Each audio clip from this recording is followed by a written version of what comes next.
Next generation is artificial and robotic generation. আপনারা ইতিমধ্যে আপনারা শুনেছেন যে গত মাসে 17ই জুলাই সাংহাই ওয়ার্ল্ড আর্টিফিশিয়াল একটা কনফারেন্স হয়ে গেছে।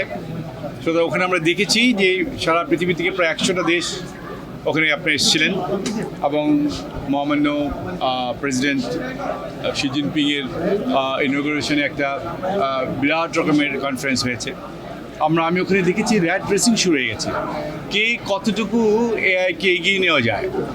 সারা পৃথিবীতে একটা র্যাট রেস শুরু হয়ে গেছে এবং আমরা পিছিয়ে থাকতে চাই না। ওখানে একটা কথার স্লোগান হয়েছিল যে আপনার নোবডি লেফট বিহাইন্ড, এবং আমরাও এই এআই থেকে বা রবটিক্স থেকে পিছনে ফেলে রাখতে চাই না, এবং সেটাকে মাথায় রেখে আমাদের মাননীয় প্রধানমন্ত্রী প্রত্যেকটি ইউনিভার্সিটিতে আর যাচ্ছি আমরা যারা নতুন উদ্ভাবক ইয়াং জেনারেশনগুলি তারা এত সুন্দর সুন্দর উদ্ভাবক নিয়ে এসছে।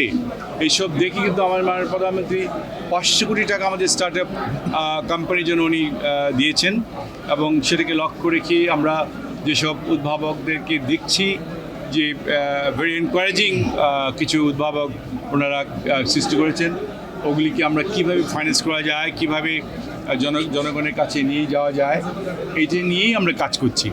সুতরাং আমরা বলতে চাই যে আজকে যেখানেই যাচ্ছি ইয়াং জেনারেশন, সায়েন্সটাকে বলেন, রবোটিক বলেন, এআই বলেন, ইয়াং জেনারেশন খুব কাজ করছে। আমরা এটিকে নিয়ে এগিয়ে যেতে চাই। আপনি ইতিমধ্যে কিন্তু আমরা সিভিক কন্ট্রোলের উপরে কাজ করছি।